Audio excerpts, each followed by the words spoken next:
Hey, we doing, everybody? Welcome to the Mash and Drum Whiskey Room tonight on this Whiskey Wednesday night. We have a really fun and great show tonight. Whoa, I got to lower my phone. So tonight, I have a very special guest with us tonight. It's Leanne from Scotch on the Bayou. If you haven't read her blog, you need to. The reason why I wanted to have her on tonight is because she recently had a really incredible trip to Scotland, where she visited some amazing distilleries and had some very unique experiences at each distillery. So I thought, from me, the whiskey nerd in me, wanted to kind of learn about those experiences. And on top of that, I got to meet Leanne in Texas at the Bastards Ball. And we had a really good time, got to meet her and talk to her. We were on Roy's live stream, Aquavite, having a great time as well.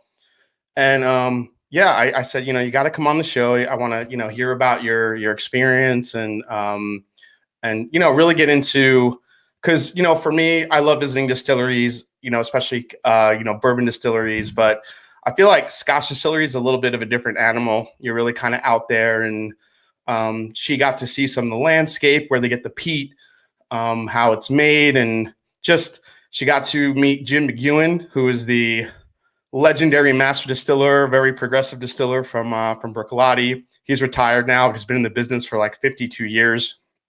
So I'm going to bring her on shortly, but first I want to say hi to everybody in the chat here before we get going. So first, we had our pregame squad, of course. Trev Wilson's in the house, ADHD Fishing, Victoria C. Mark JG is in the house, also down from the Bayou. Drayman, Kentucky, Christopher David, Tim Gargis, Ben Stahl is here. How you doing, Ben? Thanks for coming in. Robert Kometz, nice to see you too, man. Nick Foles is here. Peter White, OG Brick 420, Cap and Make It Happen, my buddy in Texas. Nicholas Velagio's here. Let's see, Brandon Weiss, Andrew Spirell, Whiskey Wednesday time. That's right, buddy. Whiskey Crusaders is here. How you doing, Maddie? Christine Daisy, how you doing? Nice to see you, Christine. Donald Rance, my Irish Whiskey Yoda. How you doing, buddy? The Linux Cat's in the house. Scotty from my Bourbon Journey. How you doing, guys? Let's see, Steve A. Always fun to see you in the chat, buddy. Who else do we have here? Chad Wallace, Eric Wade, hello from California. Although my love is still in Scotland, he says. Yes, he's had some pretty amazing experiences there as well. Jason Coates is here, my doppelganger. How you doing, buddy? Tech 187, Patrick Fulmer, Karen B. Ford is here. Alfred L. He said he made it. Nice to see you, man. Hey, Julie Wilson's here. How you doing, Julie? Wise guy, whiskey guy. I'm the man, he says. Bourbon Sane is here. How you doing, guys? Killer Jolt, Dark Meat Chicken, more people coming in.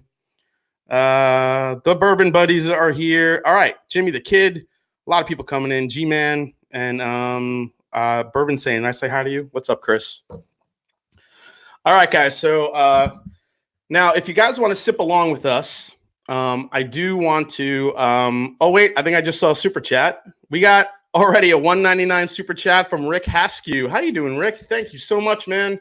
I got the symbol tonight. That's how we get things started, guys. Thank you so much, Rick. One of my Patreons, one of my legendary drummers. Thank you so much, man. Always glad to see you in the chat. So what we're going to do tonight, well, first, before we get into the whiskey, which is going to be amazing tonight, let me introduce my beautiful, wonderful guest. How you doing, Leanne? I'm doing great. Excited to be here. Hold on, I'm going to bring up the fancy graphics for you. There it is. First I want to, if you guys do not know Leanne has a really fun to read blog called Scotch on the Bayou. Leanne, I'll let you kind of introduce the blog, how it kind of came about, and introduce yourself a little bit for those out there that don't know you. Oh, thanks. So about 3 years ago, I never had really had any Scotch. I went on a single solo tour to Scotland, just kind of find it's kind of one of those midlife crisis kind of things where I just kind of wanted to go do my thing for a couple of weeks. And I got in a car and I drove the Highlands and up to Skye and came down through Oban. And my day job, my work is as a technical writer. So I wanted to see how a distillery works. I like to know how things work.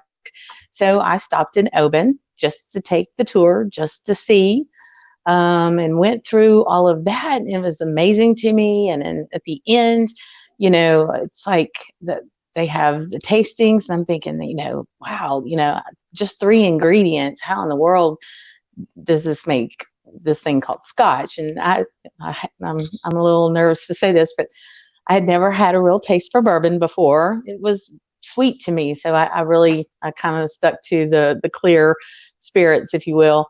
But went through the distillery tour, took the tasting and went, wow, what is this? And kind of, I have reflected a lot, especially since this last trip to Scotland, that my life would be very different had I not made that stop, because I've met some incredible people along the way because I decided I wanted to see how Scotch was made. And so from there on that trip, I ended up going to Islay because I was about to go to a music festival on Jura. So you have to go to Islay to get to Jura. And I went to this other distillery. Conveniently, I may add. Yeah, right. I went to this other distillery called Laphroaig. I was impressed. I could actually say the word. And that was something totally different than what I had at Oban. And I'm like, wait, you're still just using 3 ingredients? You didn't flavor this with something? Well, they did with the smoke and the peat. And it's like, okay, well, that's different. So coming home, I just wanted to know more about it. And where do we learn things nowadays? We learn it on YouTube, right? That's right. So just really getting on the channels and trying to figure things out, reading books. I jumped immediately on those 4 guys from Indiana called Scotch for Dummies. And from there, that led me to Test Dummies, that led me to you, led me to so many of the other channels that are starting. And I'm learning a little bit more about bourbons and rye now. So the earth's shaking a bit. But so I just really wanted to start learning more. So as my palate has progressed and learning more, I kind of decided I may have a few things to say about this. And this is your domain, the whole video thing, the YouTube, all power to you. And this is fun to jump on, but not my thing to do on a regular basis. But again, I like to write. So during the day, I write technical information and proposals for an engineering firm. And at night, I write about Scotch and about Louisiana, where I live in Baton Rouge. And so that's where Scotch on the Bayou came. And almost a year ago, jumped out there. I started the Instagram account and then started the blog at scotchonthebayou.com. So that was kind of crazy. That's how it started. Do you find a lot of Scotch lovers along with you in the Bayou? Actually, we do. And I know there are at least 3 of them, or 2 or 3 of them on tonight. Lost Cause is Louisiana, and Mark JG's Louisiana, although he's far north, but we still count him. But yeah, I mean, there's a pretty good contingency of us. There's heavy bourbon, of course, you would imagine. We have a whole street in New Orleans named that. But really, Scotch is kind of coming along as the single malts come along, and as Nick Offerman doesn't hurt to be the poster child for Scotch. So there are different ways people are finding out about it, and it's not necessarily grandpa's drink, and it certainly isn't just a man's drink.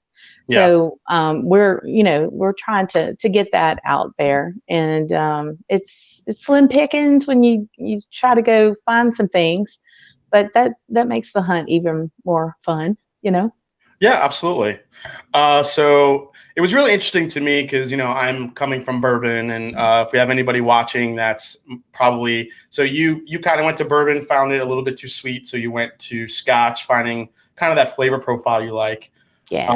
For me, mine was the reverse, and I'm still definitely more bourbon forward, but I found some scotches that I really latched onto, and not just because I like the flavor of it, but also the production and how they, the terroir and the history behind some of these distilleries. That just really kind of gets, the bourbon nerd in me and the whiskey nerd in me. So, so what we're going to do is, and I've talked to you, we talked offline about this, is kind of what we're going to do. Is you're going to kind of talk through your amazing stops along the way.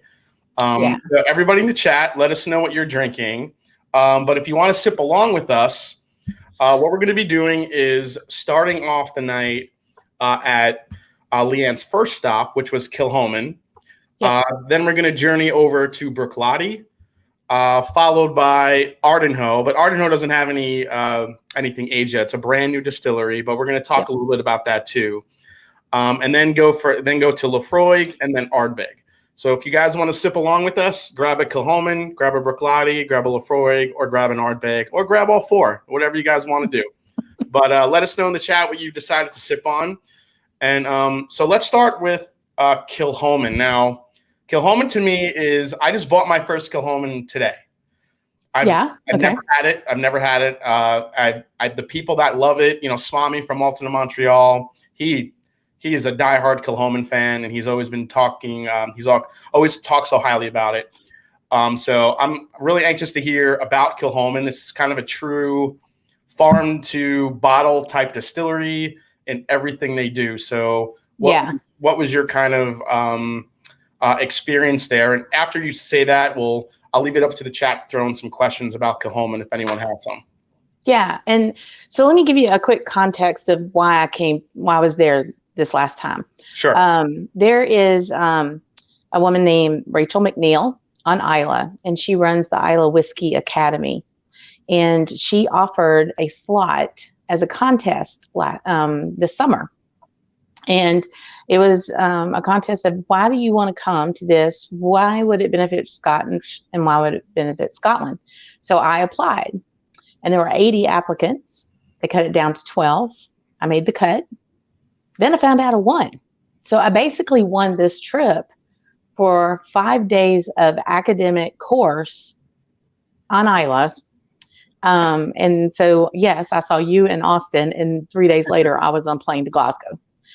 So it's an unbelievable experience. And the fact that the First Minister of Scotland, Nicola Sturgeon, was the one who selected the winner in the midst of her writing referendum for independence and all that with the Brexit. It was pretty humbling. So Rachel put together this academy, and every day we had coursework that we attended and lectures in the morning. So that first Monday, we spoke with a geologist who talked to us about all the different rock formations, minerals, and where the water comes from and the water sources for all the distilleries on Isla. It was fascinating with pH level, and I mean, you're getting into the chemistry of it and all. So it gave us a really good context when we got to Kilchoman, because Kilchoman gets their water from Lake Gorham, Loch Gorham, which is one of their expressions. Yeah, that's one of their. I have seen that one on the shelf, the Loch Gorham. Yes, it's very good. It's very good. So I'm drinking. Somebody asked in the chat which one I bought. I bought the 100% Isla 7th edition. Very good. Which Leanne is telling me it's a very good one, so I'm happy. So, and I have the Makir Bay, which is their basic entry level, and it's oak and very lightly peated, especially compared to some of the other people on Isla. So this experience of actually going to Kilchoman, to me, they are the Frank Sinatra of Isla, because they're doing it their way. We've got some Frankie. Let's go. Yes. Okay. They're doing it their way. They're finding the Isla barley, which it is not really easy to grow barley on Isla. the weather is pretty relentless. Yeah. They designed their whole distillery the way that they wanted it. They're trying to get as much of things there on Isla to put into their distillery. We were given basically a 2-hour tour by the man who owns it, Anthony Wills. So that was pretty spectacular to hear from him. Now, my other classmates, there were 3 of us from the U.S., one from New York, one from Houston, one Canadian, a guy from Athens, Greece, a couple from Norway, 2 guys from Germany, and a guy who owns a whiskey shop in Inverary, Scotland. Wow, that's quite an eclectic crew. It really was, but we were all at a level of understanding. We understand fermentation, we understand distillation. It was interesting to go to all these distilleries to learn what they do differently than others. We had the basics down. So this wasn't the high school girl on the weekend that gave us the tour. It was the man who owned the place, and just really seeing that and seeing the community that this industry supports was really pretty humbling. But they do their floor maltings there.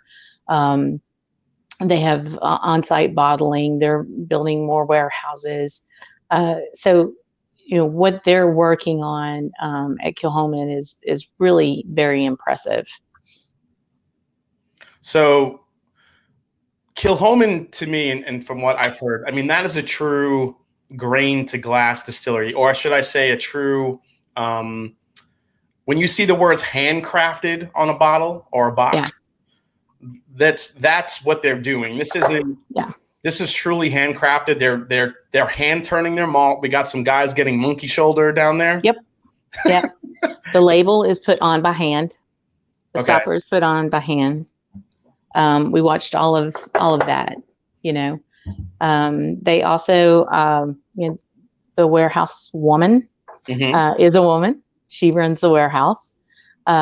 He's a very savvy businessman. He's been in the liquor industry for a long time, and they started when it wasn't, single malts were not the biggest thing going right now, but he knew that being on Isla was important.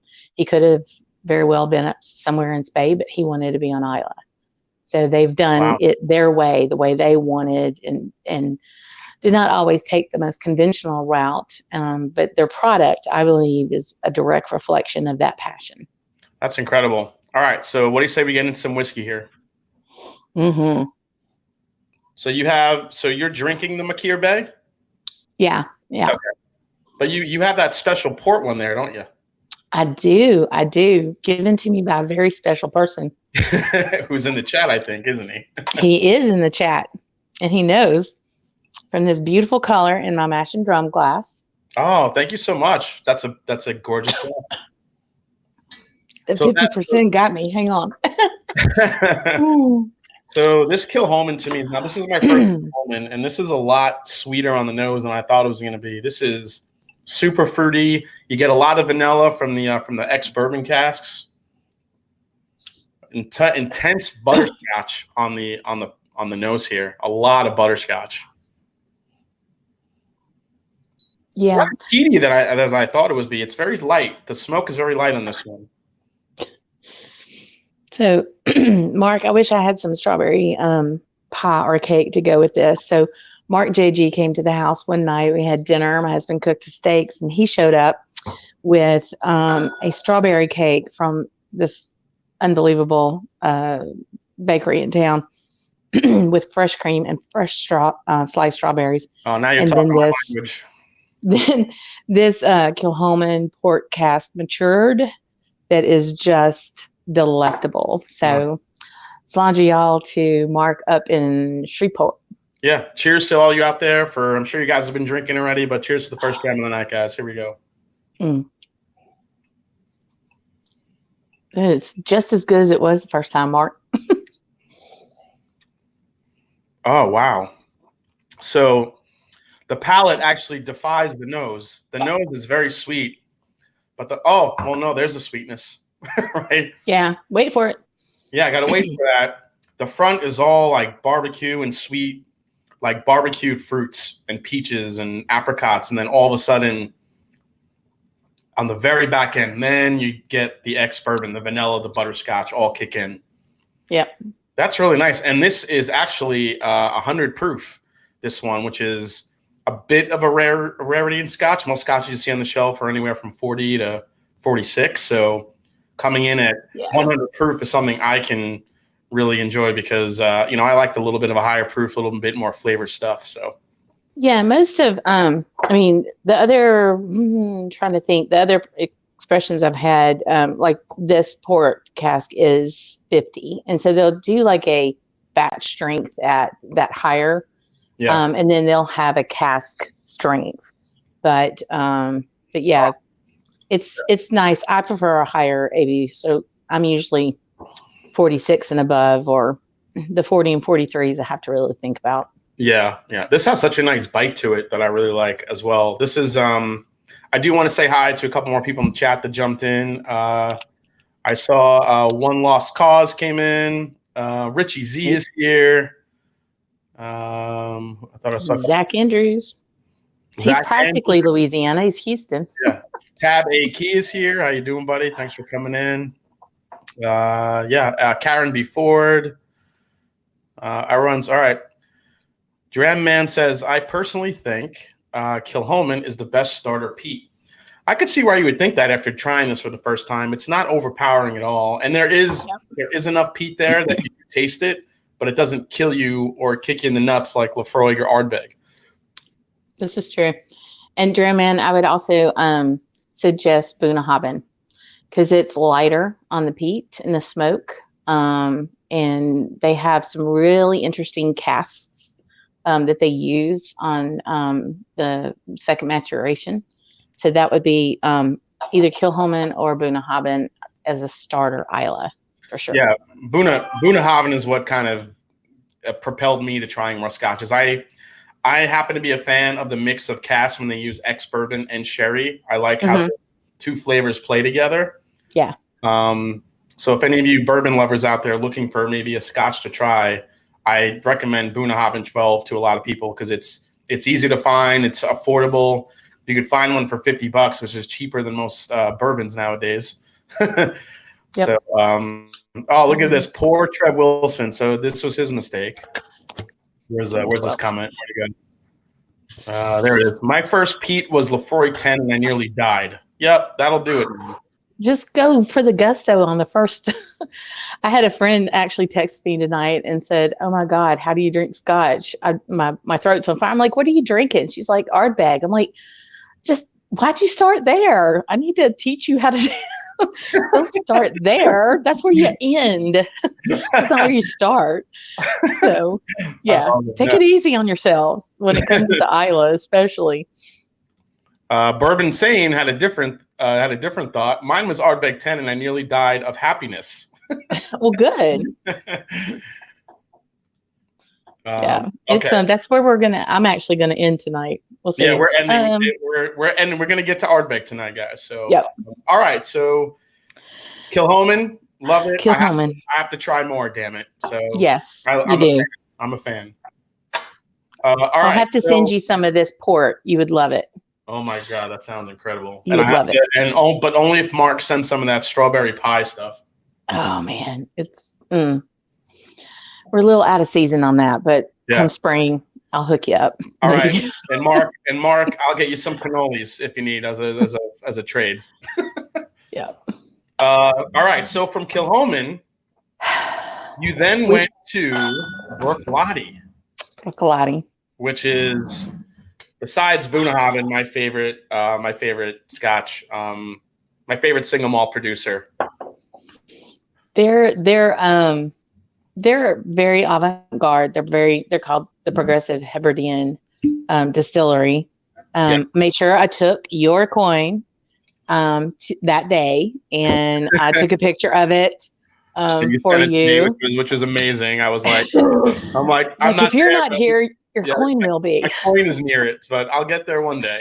Right. So Yeah, so the second day in class-wise, we went through, and Graham Walker, a professor of yeast at Alberta Dundee University, came and spoke with us all about yeast and the influence yeast has on the mash, and therefore the flavor profile and the phenols, and just geeking to the nth degree. It's like, I don't mind this chemistry. It's nothing like the chemistry I had in school, you know? So that was spectacular. And so that afternoon, our distillery tour was at Bruichladdich. And so you and I spoke about this earlier, and we were even kind of chatting about it on one of the boards. Oh, wait, I just want to, I'm sorry to cut you off. We just got a super chat from Zach Andrews. He said, hey, Zach, my bud. Leanne, love you, girl. Thanks for being awesome, Jason. Thank you for watching and being awesome. You're going to get the mash and crash right here. Woo. Thank awesome. you so much, man. Thanks, Zach. Awesome, Zach. Side note, I had some Klein Leash 19 from Austin that Zach gave me that I smuggled into the Saints game this weekend. So I was glad but it was that game was so bad. I needed that 2-ounce dram. Yeah, the Falcons. Really, I'm actually a Falcons fan. So I know. We're going to talk football. We're not going to talk that football. All right. Well, we'll talk that game. Yeah. Right. Yeah. I mean, my team is terrible this year. At least your team has a shot. So. Yeah. Well, we'll see. We'll see. But yeah, so Bruichladdich, Bruichladdich is so progressive, but the distillery itself is basically Victorian, 1881. Mm-hmm. And when Jim McEwan he left Bowmore after being there for 30, 40 years, he decided, okay, now for the next challenge.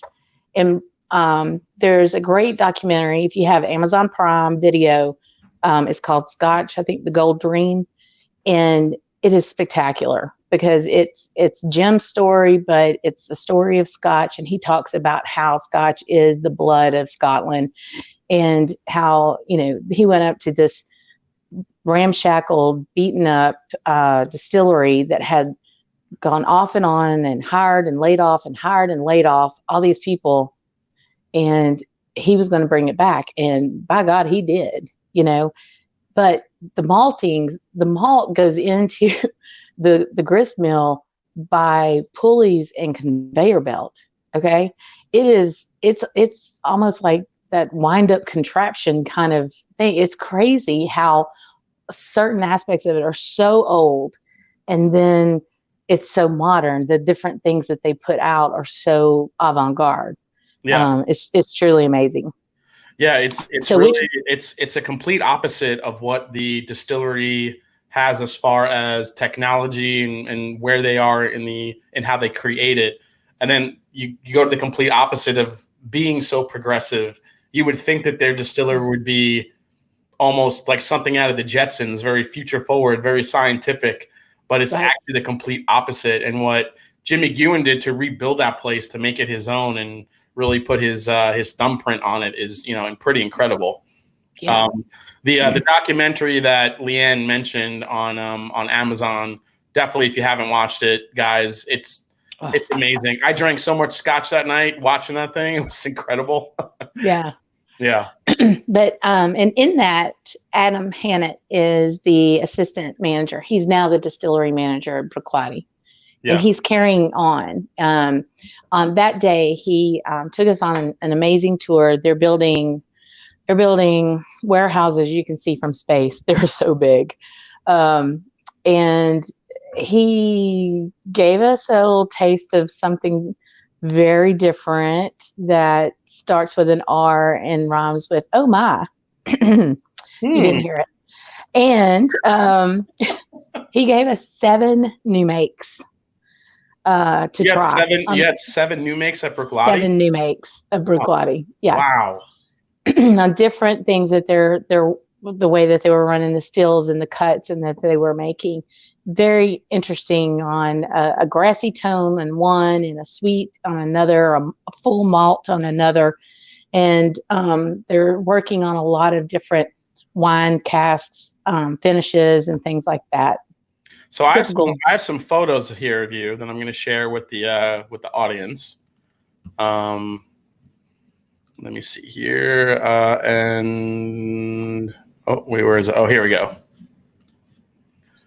So I don't know if you guys can see it, but that is Leanne having a beautiful sip. Oh, I don't know if you could see that, Leanne. It's the picture of you sipping the glass in a warehouse. Yep, that's in Bruichladdich. That's in Bruichladdich? Yeah, in the warehouse. I can't tell you how good it smelled in there. It was like damp and dank and whiskey. It just was lovely. Oh, okay. Hold on one second. I have to. I'm going to turn off the. I'm going to hide the branding so everyone can see the photo. There we go. And then this is another. So this is the group. This is you at Bruichladdich. I believe you're in a group here. Oh, there's all the new makes that are sitting on the barrel. Wow. Yeah, that's him. So I mean, you can count. So that was our crew of 10. Plus, actually, John McShane from the Master Global Ambassador from SMWS was with us all week as well. And he had just been awarded the Keeper of the Quake, which is the highest award you can get in Scotch.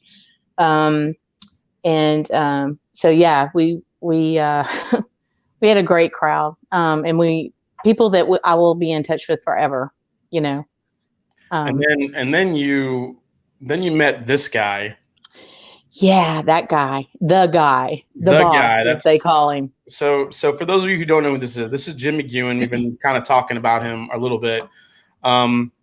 He was the master distiller at Bamor after 30, 40 years, came to Bruichladdich and basically transformed that old Victorian distillery into something extremely progressive and amazing. Yeah. Now, which Bruichladdich are you drinking? So I'm drinking the Isla Barley 2009. I have the Isla Barley 2009. Oh, you're drinking that too? That's perfect. Nice. So here's the thing. I'm gonna grab the tin. I think it's on there. Pardon me, because I can't see anything. So if you look at the tin and you really kind of like get into the cliff notes of everything. Yeah. The 2009 vintage was distilled from grain grown in 2008 by Gilby McCormick, Hunter Jackson, Ian McCarroll, and Alistair Torres, all on Isla. Yep. So on Wednesday, we went to Hunter Jackson's farm, and Hunter Jackson had the 2011 100% Isla that he poured out to us. He was the man that grew the barley that went into the bottle, and he's serving it to us on his farm. And my brain just went, I mean, at that point, I'm like everybody just sit a little while and think about that. When is the last time you had that talk about farm to table? You know, that's it. That's what Bruichladdich does. And Kilchoman does that. Just that. Here's the guy who made it. Here's the guy who grew it, and there's the bottle where it ended up. It's amazing. Yeah, I would imagine to have an experience like that would be pretty incredible. To go to the farm where the barley's grown and he just pours you. I mean, that's insane. That's one of those personal experiences. You go to a distillery, or I mean, how far off site is the farm from Bruichladdich? Well, you can get from one side of Isla to the other in about 30 minutes. Yeah. Because it's like a big horseshoe. So we were in Bamor, and Hunter Jackson's farm is just north of Bamor. Bruichladdich on the other side of the Sound. So, or the bay, or kind of inlet area. And then we went up to Port Charlotte, which is closer to Kilchoman and Bunnahabhain, for dinner with Jim that Wednesday night. And so this is what I need to hear about. So you had dinner with Jim McEwan. Yeah. And all right, so what did Yoda teach you? Yoda taught me. Yoda schooled us all, and we all thought we kind of knew some stuff. We don't know we did not know what this man knows in his pinky. Okay. And the man wears Wranglers. And I'm like, man, you have like shot up in my book even more because you're rocking the Wranglers. So, but he was talking about, he was talking about doing tastings and do blind tastings and kind of judging whiskey. And he talked about, the very first thing is the smell test. Is there anything that you smell that's off-putting? Is it too acrid? Is it too, whatever? Is there some kind of phenol thing that's going on that kind of immediately turns you off? If not, then it's time for you to give due diligence to that whiskey. And he talked about rolling the whiskey on the side like this. And if the legs really stream down fast, he said, I guarantee you it's chill filtered. If they're slowly going down, they have the oil and the viscosity in it to where it is a non-chill filtered expression. And so he had us play actually with the whiskey where we had the 2011 Isla Barley Bruichladdich, and we poured water in it. We watched the oil from the whiskey float on top of the water, and just really understanding that and hearing his experience of coming up, living in a tenement building right outside the gates of Amore to end up running the place for 30, 40 years, and then leaving something that was a sure bet for a huge company like Suntory to go open up a mothballed distillery that had like 3 or 4 false starts, and to turn it into what he did. And he actually is retired from Bruichladdich, but he's not retired. That man won't ever retire. He has, so when he was there at Bruichladdich, he got bonuses and he got paid in casks at times. So his casks are his. And he is now under the label of the Cask Whisperer, which he mentions in that documentary. He's the Cask Whisperer, and that's the name of his new expressions. And he shared for the first time one of his expressions, which was matured in a Margaux cask, a wine cask finish. Wow. That I'm like, holy moly. So I actually hit the record button on my phone for the 2-hour dinner, and it's kind of broken, and there's loud laughter and there's soft talking, but I can hear him. And I'm starting now that I'm back home to listen to some of these lectures and especially his talk all over again, because he is an amazing individual, and the love of Isla that he has is unparalleled. I'm trying to get over the fact that you sipped his cask whisper, that expression. Holy crap, that must have tasted amazing. That was like, we were all just giddy, like it was Christmas or something. We're like, how does this is still Wednesday. How every day was getting better and better and better. All right, Leanne. So what do you get on the nose of this Isla Barley?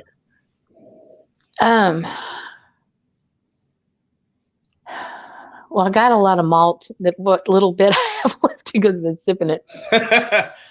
It's so good. It's very sweet on the front end. Very sweet.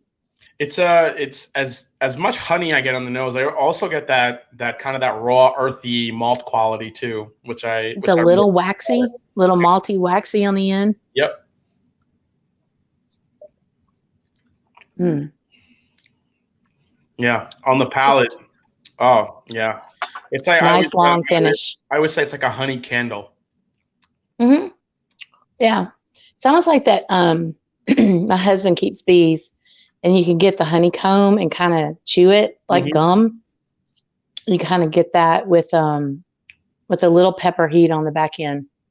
Yeah, there's definitely black pepper. It has a nice bite to it. It's very mouth coating, being non-chill filtered. I just love everything that Bruichladdich does. I'm on the hunt for their Octomores. Their new ones that just dropped. Yeah. Are you a fan of the Octomores? You like that kind of? I am. Yeah. We actually had one our last night, and it was It was very good. By the way, if anyone has any questions for Leanne, feel free to throw them in the chat, and I'll definitely get them to her.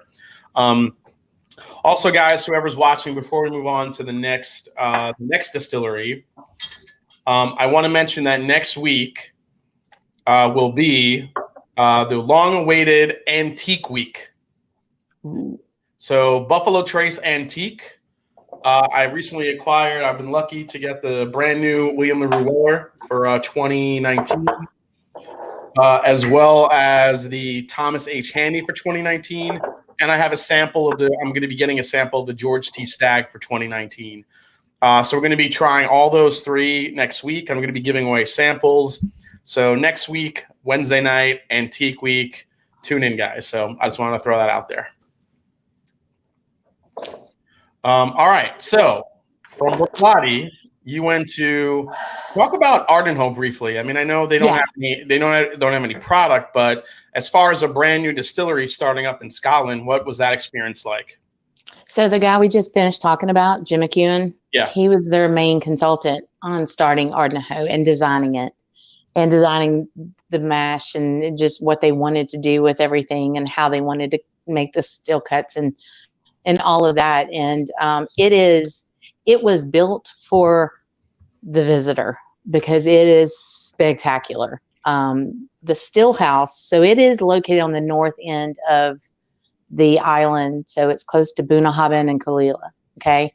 And on the north end is the Strait of Isla that looks over to Jura. And Jura has these two kind of mountain peaks called the Paps. Their still house, and I think you might have that picture.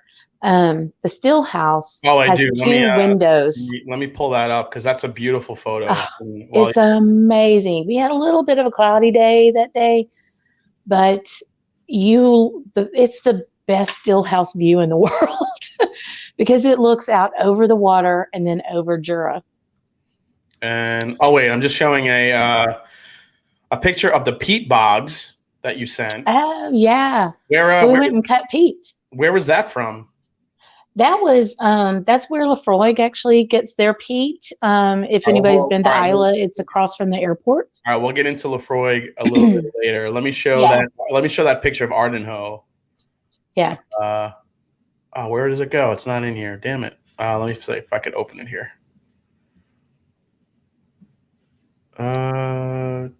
Oh, you know what? I think I sent that to you on Instagram. Oh, that's okay. It's okay. I have a picture on my Instagram and soon on a blog post if I can get to it. But just picture a big still house and the back wall, probably 3 stories tall and I don't know, about 60, 80 feet wide of glass, and it looks over water. It is amazing. And then these big, huge line arms, the longest line arms, I think, in Scotland, go out to worm tubs, used as the condenser. So it's just an amazing place that they decided to put a new distillery. And the new make had a nice fruit on the front end and a malt on the back side. So it was interesting. I mean, you're basically tasting moonshine coming straight off the still. And what it's going to be doing in the cask over the next 8 to 10 years. I mean, 3 years you can legally call it Scotch, but they're probably not going to be touching anything for 10 years. Is that going to be their first expression, a 10-year? Yeah, I think so. They've talked about a few different things, but I think that's definitely it. I got a question for you from Whiskey Ace. Ask if she sucks the crawfish heads. I don't, but my husband does. I do. I will pinch a tail all day long, dear, but I'm not going to do that. Yeah, I definitely love. I know it sounds terrible, but yeah, sucking the crawfish is pretty delicious. It's pretty tasty, but now I'll break the claws open too. I'll do that. Eric Wade has a question for you. Yes. Did you visit the Kidalton Chapel and cross near Ardbeg? I did not, and much to my chagrin, because but we were going from 9 o'clock in the morning to 5:30 in the evening, and then we had dinner on 3 different nights there wasn't enough time. So we're looking at going, when we go back next June, we're going to bookend that trip with probably a visit to probably back to Islay, because I want my husband to be able to see it, because I've been to Scotland twice without him. And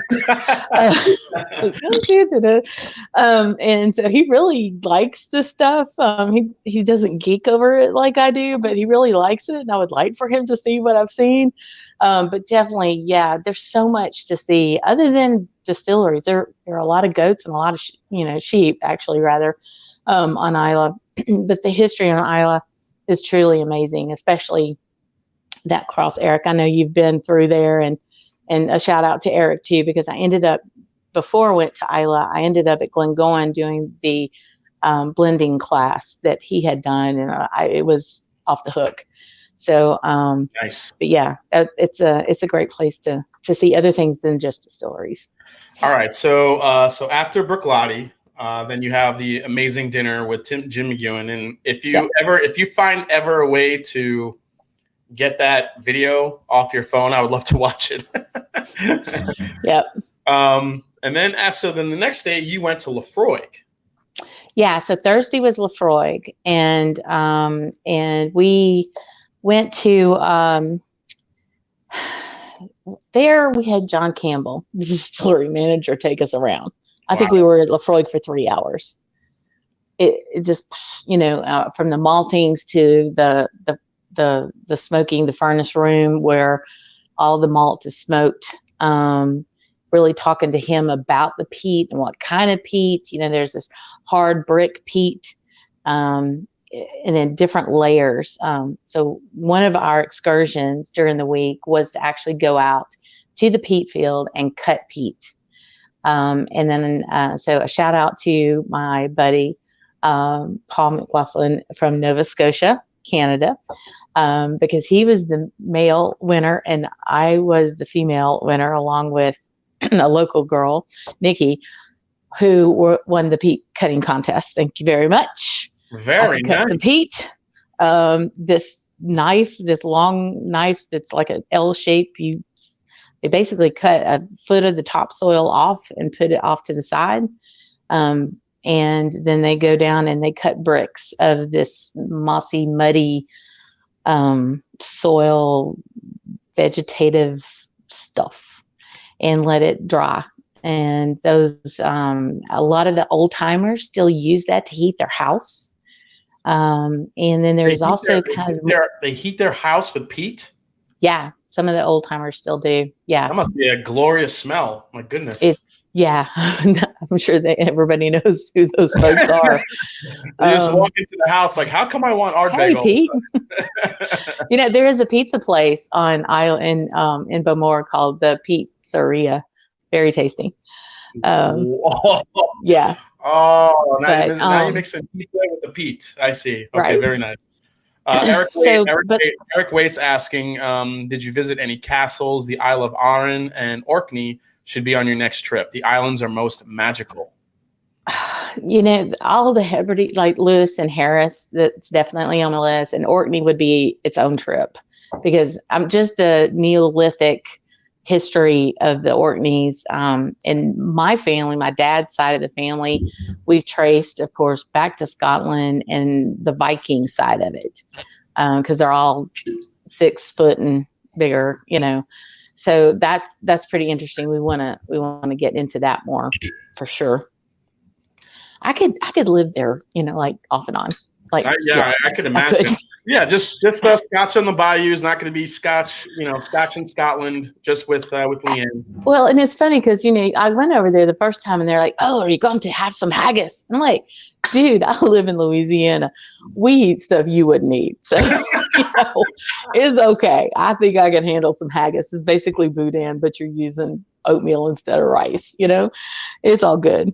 So, nice. But Laphroaig, John Campbell was an absolute dream. I mean, he took us from the malt floor to the tasting room with some unbelievable offerings. And we actually got to have the cast strength version of the Carchis 15, which is what I'm drinking tonight. So Dram Man Kentucky is he is pouring next pour Laphroaig cast strength. So he's going to. That's a good one. Instead that 10 cast strength is very good. And this is the opinions welcome. It's like a smack in the face for the barbecue pit.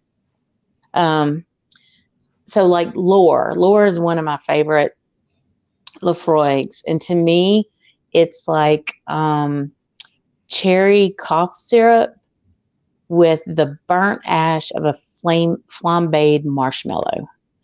Ooh, so the marshmallow, when you're doing marshmallows over a fire and it just like, and you're blowing the fire out in that crunchy, ashy outer shell.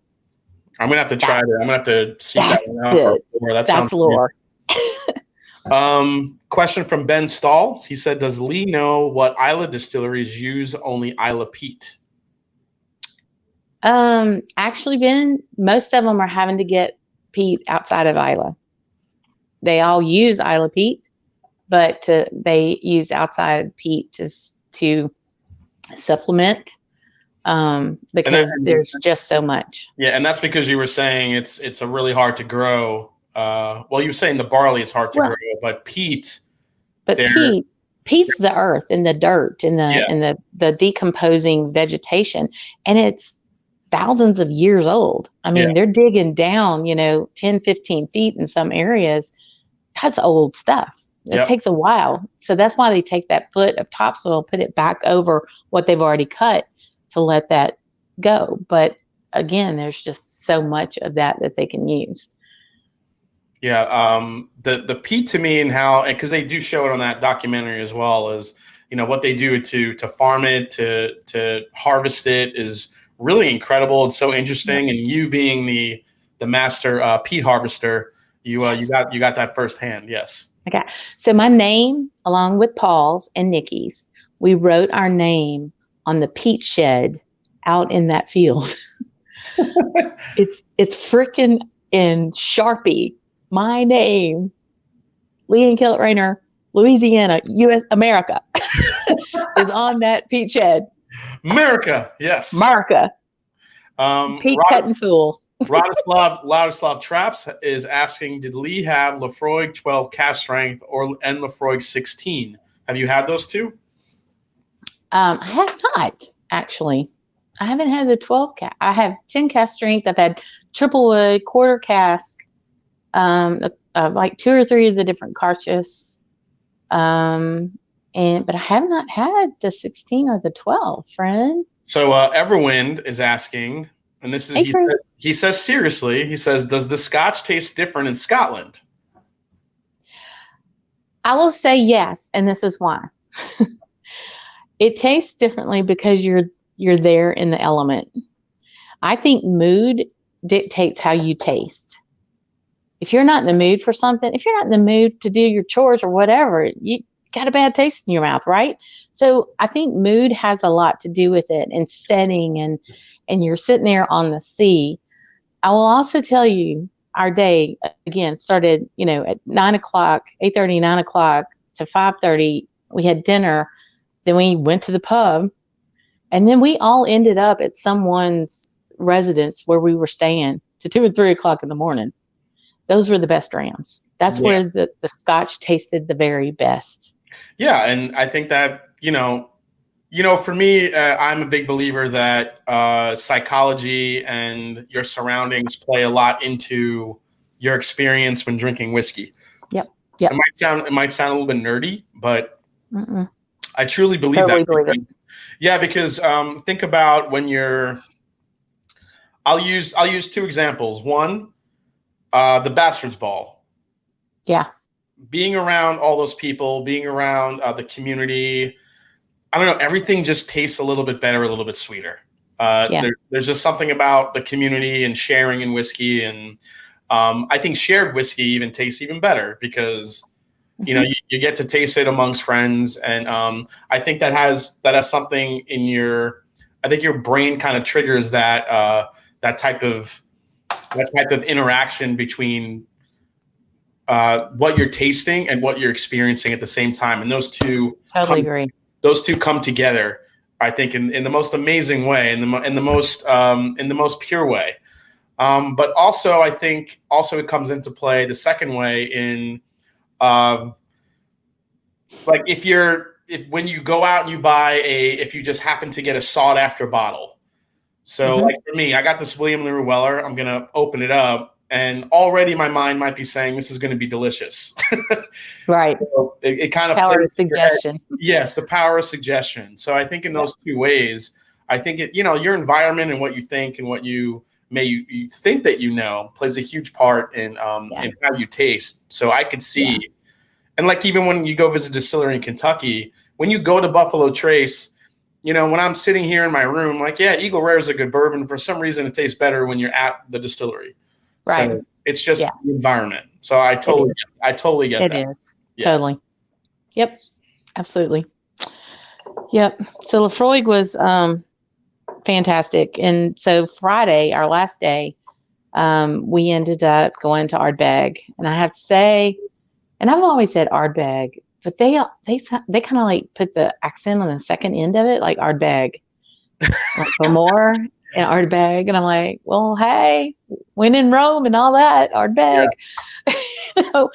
But Ardbeg rolled out the red carpet. Really? I was dumbfounded by what they allowed us to have, and the Scotch folks, the intense Scotch folks on tonight will, I think, agree with me. We started out. I think we started out with the 10. It's okay, great, love it. It's always on our bar. Then they opened up a bottle of Ardbeg for us. Oh, the Ardbeg. I've only seen that bottle. I've never tasted it. Yeah. Oh, wow. That was really crazy. So what makes it the Ardbeg? What's special about that bottle? I'm afraid I couldn't tell you because we were just kind of going. It was a really happy afternoon there, Jason. I got to tell you. So in other words, I was terribly adorable by the time that was over. So in other words, you don't remember. I need to go back and look at my notes. Yeah, right.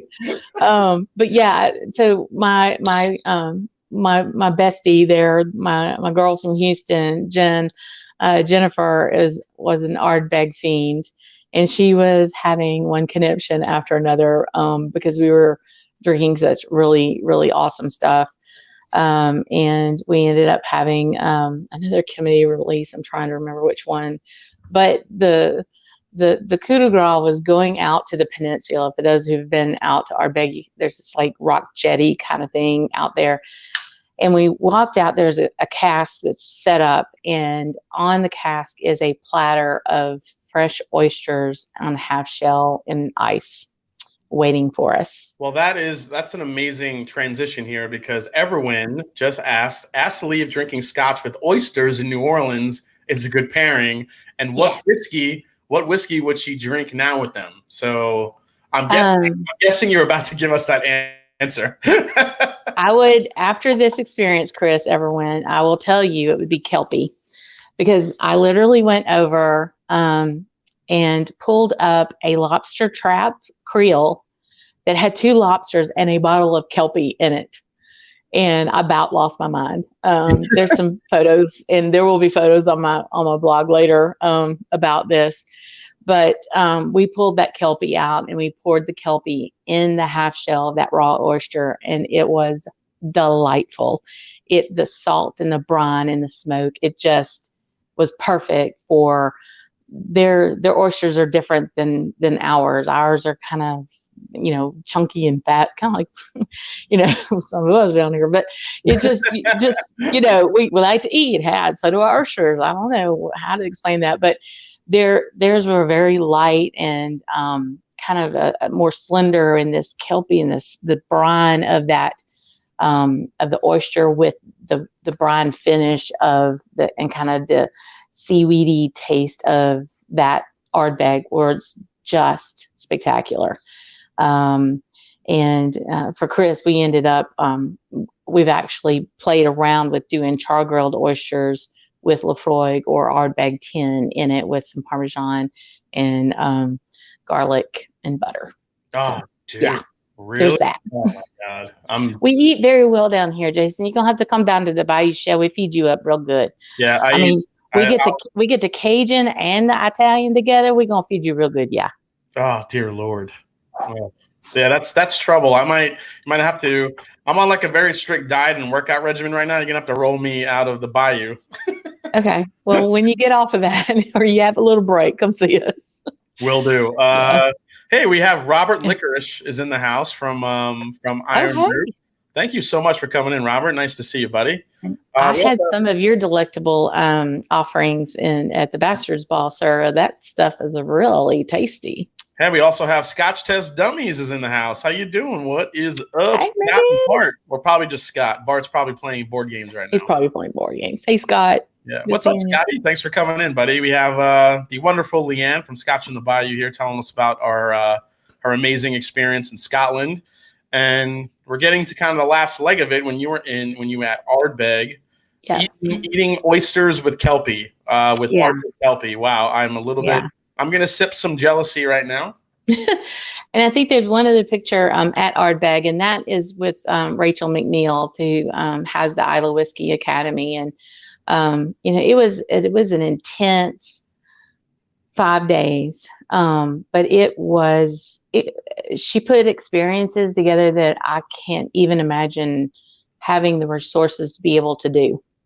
And to be able to have won something like that, it was a once in a lifetime experience. But I not only got a breadth of knowledge and, got to see and do and meet these people, but those other 9 classmates, I'll keep those folks close, as well as I will her for all of my time. I have the picture of up now in front of that big bill that you're standing in front of. That's amazing. So what Ardbeg are you having? So hold on, let me get out of the screen here. I've got the Koreveken. So some folks don't know there's actually a whirlpool at the end of Jura that this is named after. So the Koreveken is my probably my favorite standalone expression. My favorite of the core range, I think. Oogie is a close second behind. Whoa, we just got a Christopher David, $20, man. Wow, cheers to that. Solange. Leanne, what would you say was your favorite or most memorable dram from your trip to Scotland? Thank you so much. Christopher David, you get a mash and crash. Christopher. Cheers, and down in Louisiana, we call you Christopher David. Christopher David. He's always in the chat.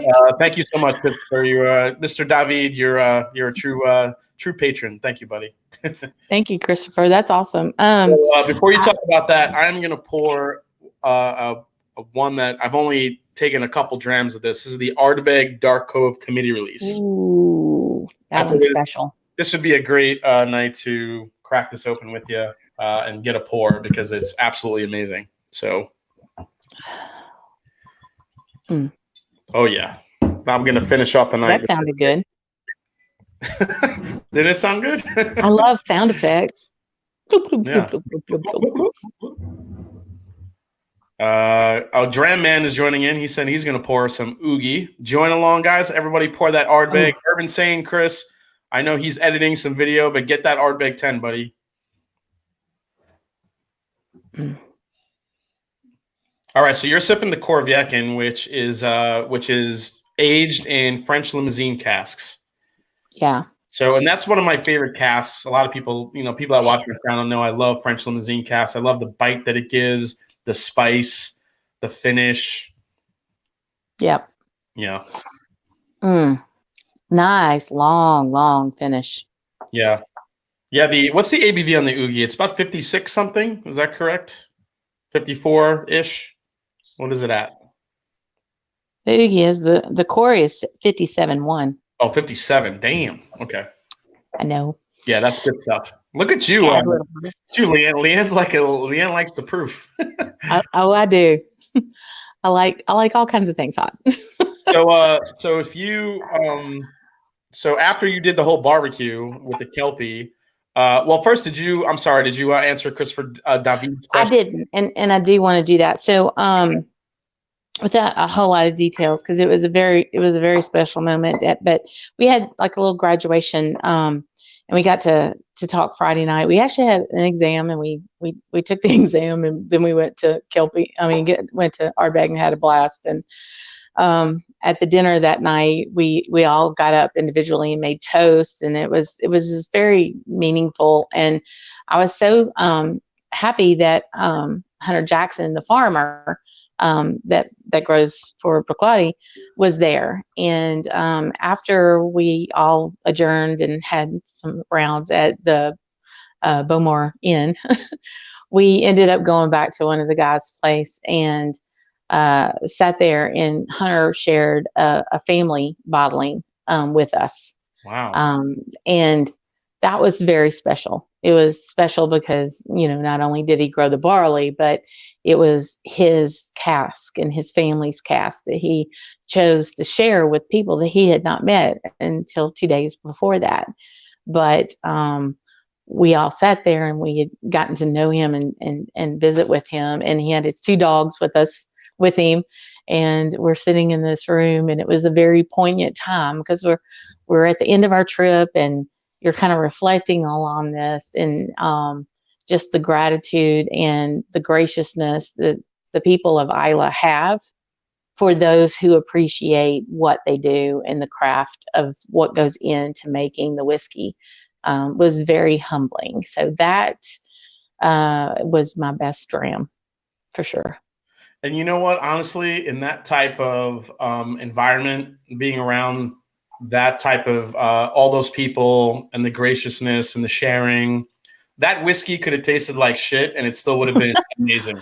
Yeah, but it was so good. Yeah, I can imagine it tasted wonderful. But yeah, that's what I mean. Like when you're in that type of environment, and you're, in Scotch Says Dummies, they were. Eric Waite, they've been gracious enough to kind of show their experiences too, going to Scotland in some of their videos. And that's kind of the one common thread I've seen between their experiences. Yours is the graciousness and the sharing, and people that are actually so high up at these distilleries willing to come out, talk about the product and be at the forefront of what they do. And that's, that I think is what makes those products really special. So yeah, and they're people, the fact that Bruichladdich has come up and has gotten as big as they are, and they employ 120 plus people. That's 120 people that didn't have a job before. Yeah. And so you look at that and the impact it has on the island. It's amazing, and they're very proud of their heritage. They're very proud of their environment as well. They should be, because they make a lot of people happy with what they put together. I'm happy. Oh, so you enjoying that Corby? I love it. Would that be your favorite from the core range, you think? Or are you you're an Oogie fan? Or I am an Oogie fan, but this is really growing. It's very dry on the finish. I like that. I guess that's the limousine kind of influence too on that. This dark cove is just ridiculous. Oh my God. That dark sherry cask. I mean, it's very rare that I'll smell like rich figs, like honeyed figs on a Scotch like this, and raisins and chocolate, and it's just amazing. So I got to ask this question. Okay. How many bottles did you come back with from Scotland? It's going to surprise you. Okay. I only came back with 3. 3, okay. Highly selected 3, I would assume. Highly selected 3. Okay. One was the Cartridge 15, and it's the 43 ABV rather. It sold out of the cask strength the day before. And I was like, no. Oh, damn. It was so good. I know, right? Yeah. Like, so I'll figure out how to get that. The other was the latest cast strength 10 that basically John McShane from SMW said, here, you need to get this. And it was like, yes, it's very good. You're like, yes, sir, I'll get it right now. Right. I think I came home with 8 glasses and I had no breakage. I was really happy about that. Yeah. And then I had my own blend that I did at Glengoyne. And actually, Roy Aquavite picked me up from there. And I had a delightful dinner with he and his family that evening. And then he looks at me and goes, "Want to do a live show?" I'm like, "Hey, yeah, sure, why not?" What am I doing? Oh, I have jet lag. Let's go. I watched that show. That was so exciting when you guys. It was fun. That was fun. So yeah, and if you can find Talisker 8, go that special release. Oh my heavens, that was out of this world. It was. I actually just got. I went 10 years older. I recently got a Talisker 18. Wow. Which actually Matt from Whiskey Crusaders, he sent me a sample in a blind tasting, and that one I think was my favorite by far. And I'm like, where the hell do I find this freaking thing? And, I couldn't find any here in Ohio, but I went to New York when I went to see my mother and my grandmother, and we went to the store and I got it. There it was. Good. Sitting there. Yeah. The glass Matt knows a thing or two about his whiskey. He's got a couple of bottles, I hear. Who's that? Matt, Whiskey Crusader. Yeah. Couple of bottles. Yeah, Matt's got bottles in the bathroom. Yeah, right. God love his wife.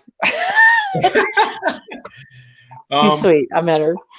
Yeah. So what is your I guess now that you're back from Scotland and now you've had all these incredible experiences and you kind of got to see how it's made. Do you view Scotch in a different way than previous? Yeah, I absolutely do, because now I see people. Yeah. Like if I look at this bottle, I see Adam Hannett, I see Jim McEwan, and I see Hunter Jackson. Yeah. I see the former distillery manager, the current distillery manager. I see Karen the warehouse woman. I see I see the farmer, so that's very interesting to me because I'm very relational like that. My brain is buzzing to sit down and start writing. But I literally had to come back to life and work and stuff. And I have not had a minute to breathe, to sit down with my thoughts, because I'm working on an overall post of the whole week and kind of outlining what it was to be there for the Academy. But every experience, and I mean, I've just barely touched on some of the things that we've done. Be on the lookout for the Isle of Raasay, Raasay distillery. It's an island on the north end of Skye, and Alistair Day is the co-founder. And they're brand new, but they're going to be putting out some incredible stuff, and their distillery is gorgeous. And we heard from him, and just all these different experiences, and those individually I want to write about. And I have unbelievable pictures and some great video. And so I have a YouTube channel. I have nothing on it, but it will host some of the things that I will have on my blog, scotchandthebayou.com. And so people can see that, and in between all of those things of reporting on what happened during this trip is I want people to learn more about Louisiana too, and what we have. And our culture is so very similar to the Scottish culture, where we have a Fado Doe dance and they have a Cayley, and we both have kind of been the redheaded stepchildren of culture, kicked out of Canada, expats from England. Just all these similarities, that are really interesting between the two cultures. Yeah, I do. Quickly, I want to say hi to Jeremy. Sipper Social Club is in the house. How you doing, Jeremy? Thanks for stopping by. All right, so I do want to ask probably one last question here before we kind of wrap it up, and then we'll talk about your blog and what's next.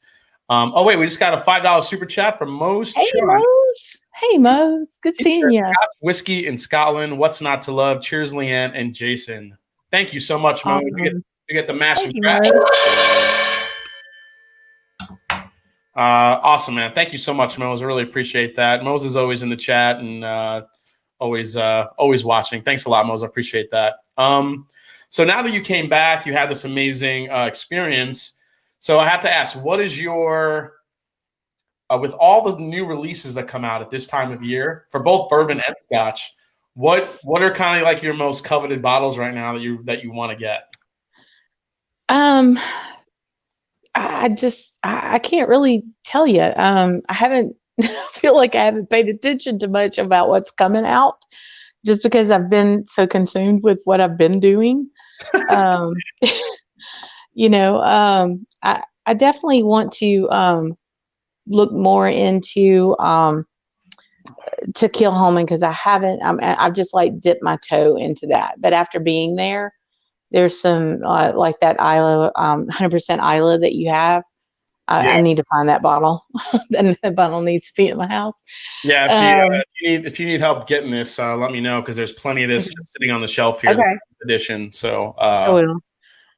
Everyone we'll do one last question for you. Did Lee learn anything on where the Scotch industry is going and where the distilleries are headed? I think is what he meant.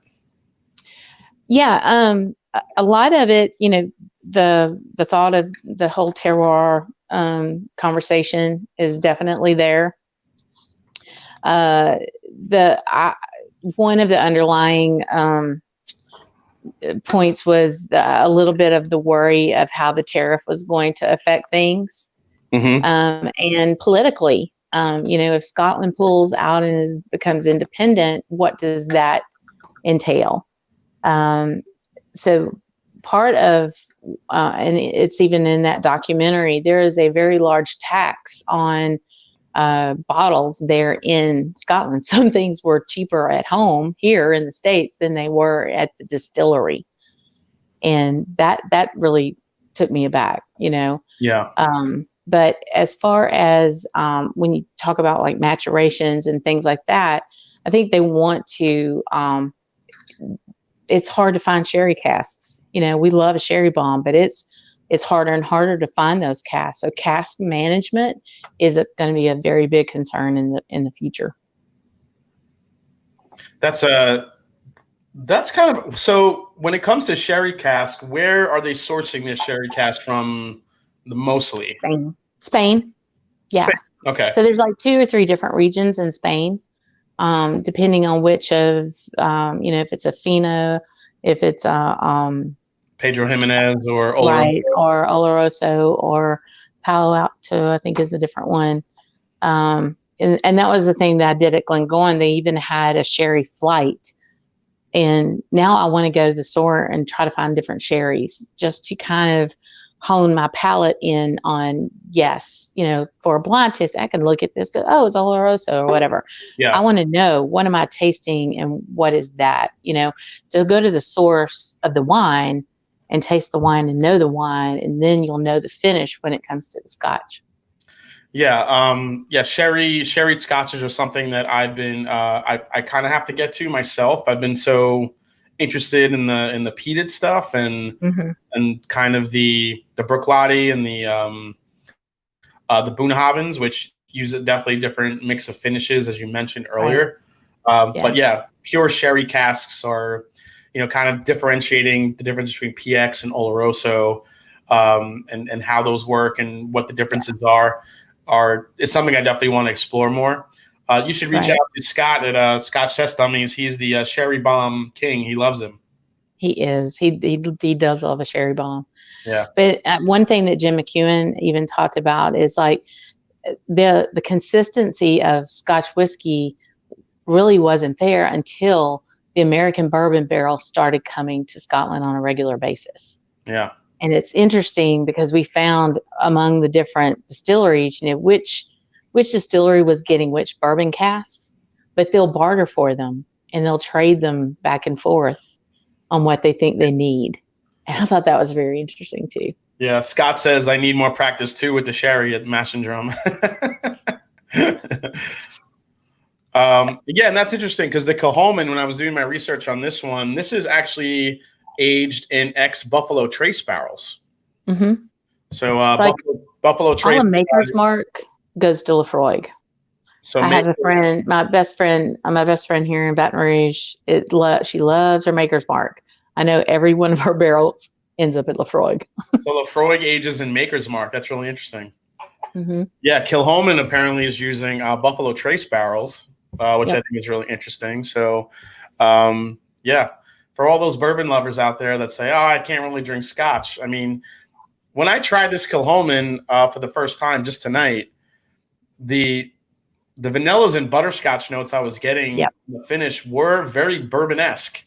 So there are some of those unique. There are some of those familiar flavors that can be found on that. So if there's anyone kind of looking to get into scotches, if you're a bourbon lover, there are some out there that I think Glenfiddich 14 is a great gateway. That is just pure ex-bourbon barrels, and it's pretty cheap to get into. We mentioned Bunnahabhain 12 earlier as a great gateway because it has the fruit, it has from the sherry cask, it has the vanillas from the ex-bourbon. That's one of the best gateway islas to start with. Yeah. But as far as someone from bourbon to Scotch, Old Pulteney 12, that's a really good, ex-bourbon cask. Has a little bit of salt and brine from the sea on that one, but that's a really good starter, and it's 45 bucks. That's such a good call out because I love that stuff. Hey, Captain 3D is here. Hey. Yeah, I love their channel. Everyone go check out Captain 3D. I know. He said so much fun. He said no one calls them bourbon bombs. That's very true. No. Nobody says this is a bourbon bomb. No. Yeah. I also, let me see some of the other ones when I was trying different ones to get into Scotch. Deanston 12 actually ended up being one of my favorites too. Yeah, and the Virgin Oak. Oh man, Virgin Oak is such a good. I actually have a review on my blog on that one. It's just a very good value. Yeah, it's a great value, and it has like a nice. It has that nice peppery bite to it, which I love from a Virgin Oak cask. Yeah. It's really good. Moose 76 is here too. Man, a lot of people coming, jumping in late. I'm glad we hang out for a little bit longer. Yay. I know, it's so much fun. Yeah, we kind of talk for hours on this. I noticed I start talking to strangers at the liquor store and at the grocery store. We sell liquor in our grocery store. We sell liquor at Walmart down here at the drugstore. Nice. So, and on Sundays, thank you very much. And it's like, hey, what you looking at? What you feel like? I mean, I can't help myself. I probably need help or something. I don't know. I'm going back to the Kilchoman to see how it opened up, and it's smelling more and more like a bourbon on the nose. I'm going to dare say it's a bourbon bomb. Well, I'm gonna finish out with my buddy and Shreveport, Louisiana, Mr. Mark, and his port. That port finish. The port Kilchoman is just in that beautiful mash and drum glass. In that beautiful mash and drum glass, absolutely.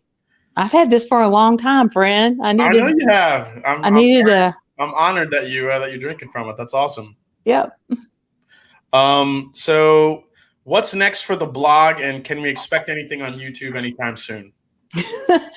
Well, the answer that anytime soon on YouTube would be not really, but I have some friends that are going to help me with some video stuff because I might be technically advanced when it comes to words, but video is not my friend. So I want to put kind of like a compilation video together about the whole time. I took some really good GoPro video, so I will have something eventually on there. But the blog will be coming out in the next week or so. It's kind of over encompassing that whole week and being able to go on a trip like that and having that opportunity thanks to Rachel and the Isla Whiskey Academy was absolutely tremendous because I wouldn't have any way. And again, we talk about, what you make certain decisions in your life and they lead you down a different road. And I wouldn't be here tonight if I hadn't stopped at Oban. I wouldn't be here. I wouldn't know the people that I know. And I can't imagine not knowing them. I can't imagine not knowing you and Zach and Mark and, Chris and all these folks that have joined in tonight that I know that I've even got to meet, had I not decided to go see how Scotch was made. And it's a very powerful liquid. It can, if not used properly, it can be a bad thing. But used properly and in the context that it should be enjoyed with friends and family, it pulls people together in a way that I've not seen before. And I'm very thankful for that aspect for it. And I'm very thankful to you, Jason, for having me on tonight and getting to share my time, because I was trying to channel all my peeps, all my whiskey peeps with me as I'm cutting peat, on Isla. I'm like, I'm freaking cutting peat on Isla. Oh my gosh, and just all these people that have helped me get to where I am on my whiskey journey at this point. Y'all are all with me in my heart, and I hope y'all understand that from the Scotch pour dummies, Scotch test dummies, Roy and all the folks that have been so instrumental in my learning knowledge and helping and encouraging me, and especially want to shout out to my husband, because he has been my best cheerleader, and he's been posting like crazy. Leanne's doing this and Leanne's doing that, and it's nice to know that my partner in life is supporting me in this crazy little whiskey journey I'm on. Well, I'm going to raise a glass to your husband real quick, because that's awesome that he's supporting you, and he's letting you go to Scotland without him at times. No, right. Yeah, well, that let thing, we'll talk about that, but but he's very he's a super guy. I'm glad I chose him. I knew when I met you at the Bastards Ball, and just talking to you a little bit. We didn't get to spend a ton of time together, but I think being on Roy's live stream for a little bit and sharing some whiskey and trading some coins, I'm like, I have to have you on the channel, because I really wanted to. I knew when you went to Isla, when you told me you were going, what you were going to be doing. I'm like, we have to get you on the live stream immediately after, because I really want to know about your experience and tell everybody what you experience when you go there, and what you exactly did. So I want to raise a glass to you, and thank you so much for coming on tonight. Thank you for the stories and I think we had a really good lens tonight into what it is to go to Scotland and experience that type of sharing and community. And not just here, but also in the chat and everywhere else. So I want to say thank you to you. Thank you to everyone in the chat who tuned in tonight. I really hope that you enjoyed it. Don't forget to visit Leanne's blog at scotchonthebayou.com.